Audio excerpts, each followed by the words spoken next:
بسم اللہ الرحمن الرحیم. میں ہوں عمیر نثار. آپ دیکھ رہے ہیں میرا YouTube channel think and grow rich with Umair Nisar. یہ ویڈیو تمام گورنمنٹ امپلائیز سے ریلیٹڈ ہے. یہ ویڈیو تمام سرکاری ملازمین سے ریلیٹڈ ہیں. ان سے ریلیٹڈ جتنی خبریں ہیں، جتنی اپڈیٹس ہوتی ہیں، جتنی بھی لیٹسٹ جو نیوز ہوتی ہیں ان کے متعلق، وہ اس حوالے سے تاکہ تمام سرکاری ملازمین تک نیوز جو ہیں وہ پہنچ سکیں اور اپڈیٹس جو پہنچ سکیں. اور یہ بھی یاد رکھنا چاہیے، یہ جو جتنی بھی ویڈیوز میں بناتا ہوں یہ میرے ذاتی انالیسز ہوتے ہیں، تجزیے ہوتے ہیں، جو کہ مختلف اخبار، مختلف جو ویڈیوز، مختلف جو چیزوں سے میں پڑھ کر اس کے بعد جو چیزیں سامنے آتی ہیں، اور جو وثوق ذرائع ہیں، جو کچھ لوگ ہوتے ہیں جن کے ساتھ کنیکشن ہوتا ہے، جو وہاں سے خبر ملتی ہے، تو پھر ہم یہ ویڈیو بناتے ہیں.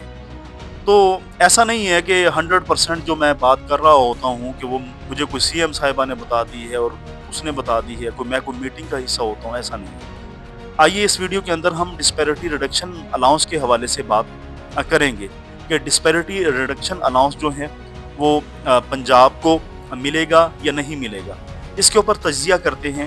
جی ہاں، ڈسپیرٹی ریڈکشن الاؤنس بیسیکلی تنخواہوں میں جو تفریق تھی ملازمین کے درمیان. بیسیکلی کچھ ایسے محکمے تھے جہاں پہ ملازم جو تھے سرکاری، انہیں تنخواہ زیادہ دی جا رہی تھی، جبکہ جیسے اسکول ایجوکیشن ڈپارٹمنٹ ہے اور کچھ ایسے محکمے ہیں جن کی تنخواہوں میں تفریق کم تھی. یعنی ایک فیڈرل امپلائیز ہیں، وہ 16ویں اسکیل کی وہ تنخواہ زیادہ لے رہے ہیں، جبکہ 16ویں اسکیل کے جو پنجاب کے امپلائیز ہیں وہ تنخواہ کم لے رہے ہیں. تو اس حوالے سے ڈسپیرٹی ریڈکشن الاؤنس کے حوالے سے رحمان باجوہ نے بڑی کوشش کی، بڑی سٹرگل کی، اور اس کا نتیجہ یہ ہوا کہ ڈسپیرٹی ریڈکشن الاؤنس جو ہے وہ نہ صرف وفاقی ملازمین کو ملا بلکہ پنجاب کے ملازمین کو بھی ڈسپیرٹی ریڈکشن الاؤنس ملا.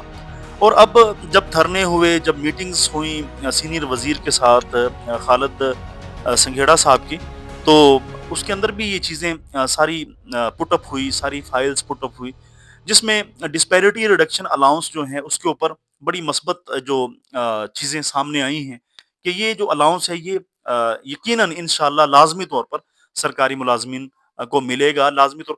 اب جو حکومت کے پیش نظر بات یہ ہے کہ یہ جو الاؤنس ہے، ڈسپیرٹی ریڈکشن الاؤنس ہے، یہ کب ملے گا، اس کا نوٹیفیکیشن کب کیا جائے.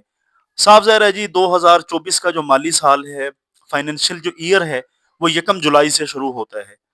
تو اصولی طور پر جو پرنسپلڈ جو سٹانس ہے، یہ جو اصولی موقف ہے وہ یہی ہے کہ فائنینشیل ایئر کا جو شروع ہوتا ہے وہ صاف ظاہر ہے جولائی 1 سے شروع ہوتا ہے. 1 جولائی سے یہ جو ڈسپیرٹی ریڈکشن الاؤنس دے دیا جائے.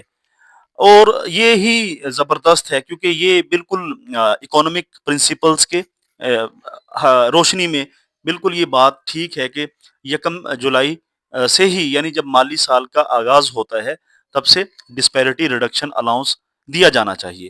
لیکن گورنمنٹ کہیں نہ کہیں اس چیز کے اوپر جھکی ہوئی نظر آتی ہے کہ جو ڈسپیرٹی ریڈکشن الاؤنس 1 جنوری سے دیا جانا چاہیے. تو اب ان دونوں کے درمیان فرق ہے. پے اینڈ پینشن کمیشن کی سفارشات میں بھی ڈسپیرٹی ریڈکشن الاؤنس جو ہے وہ لازمی قرار دیا گیا کہ لازمی ملنا چاہیے جتنے بھی سرکاری ملازمین ہیں، تاکہ تنخواہوں میں فرق، جو امتیاز ہے وہ ختم کیا جائے اور سارے ملازمین حکومت کی نظر میں برابر ہونے چاہیے. ایسا نہیں ہے کہ کچھ جو ملازمین ہیں وہ لاڈلے بن جائیں اور کچھ جو ہیں وہ اس تفریق کا شکار ہو جائیں. اب رہی بات کیا یہ ملے گا یا نہیں ملے گا، یقینی طور پر یہ بات کہی جا سکتی ہے کہ جو چیز شروع ہو جائے، کسی بھی آپ کی ایوولوشن ہو جائے، جس کا ارتقاء ہو جائے، تو وہ ہمیشہ مستقل مزاجی کے ساتھ چلتا ہے. تو یہ بڑی بریک تھرو تھا جب ڈسپیرٹی ریڈکشن الاؤنس تمام ملازمین کو ملا. ان کی جو سلپس ہیں، ان کی جو تنخواہوں والی جو سلپس ہیں، وہاں پر وہ 30% کا وہ سارا ایک پورا پیرا فرنالیہ موجود ہے. تو اس لحاظ سے، اس تناظر میں اگر دیکھا جائے تو ڈسپیرٹی ریڈکشن الاؤنس لازمی طور پر ملے گا، پنجاب کے ملازمین کو بھی ملے گا. ایک ویڈیو میں نے بنائی ہے، وہاں پر آپ جا کے دیکھ سکتے ہیں. اس میں کنفرم ہے کہ یہ الاؤنس انشاءاللہ جو بھی محکمے ہیں، جو مزید محکمے شامل کیے گئے ہیں، ان سب کو ملے گا. تو آپ بے فکر رہیں. اس بڑی مہنگائی کے دور کے اندر، بڑی پریشانی کے دور کے اندر انشاءاللہ میں یہ سمجھتا ہوں کہ یہ لازمی ملے گا۔ دیکھتے رہیے think and grow rich with Umair Nisar, subscribe کرنا، لائک کرنا نہ بھولیں۔